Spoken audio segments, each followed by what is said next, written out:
कानातले आले सोन्याचे, हा, हा. परत नथ आली अशी राऊंड वाली, हा, परत नेकलेस आलाय, हा. मंगळसूत्र आले, राणी हार आलाय, लक्ष्मी हार आलाय, ते गोलमान्यांचा हार आलाय, अंगठी घ्यायची, ब्रासलेट घ्यायचंय, हा, हा. परत एक नवीन स्टाईलची सोन्याची बिंदी आली, डायमंडची अंगठी घ्यायची. हा हा घेऊ घेऊ कधी सगळं घ्यायचं एवढं? सगळं सगळं घेऊन टाकू आपण. आपण आहे ना, तू काळजीच करू नको. मी आहे ना, हं. तुला सांगू का, साहेबाचा मला फोन आला. हं. साहेब मला म्हणतो कामावर या कामावर या कामावर या. हं. पण मला आहे ना तुझ्यामुळे कामावर जावंच बाई. वाटत ना ग.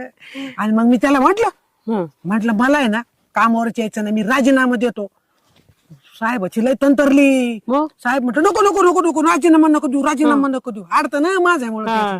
मला म्हटले तुम्ही वर्क फ्रॉम होम करा, घरीच बसून काम करा. वर्क फ्रॉम होम म्हणजे घरात बसायचं आणि काम करायचं. कसं काम करायचं घरी बसून? कॉम्प्युटरवर करायचं, तुला हा नाही का? समजायचं एवढं. तू आपलं मस्तपैकी 4 व्हीलर मध्ये बसायचं, हिंडायचं पण फिरायचं. घेशील तू 4 व्हीलर? मग आता आपल्याकडे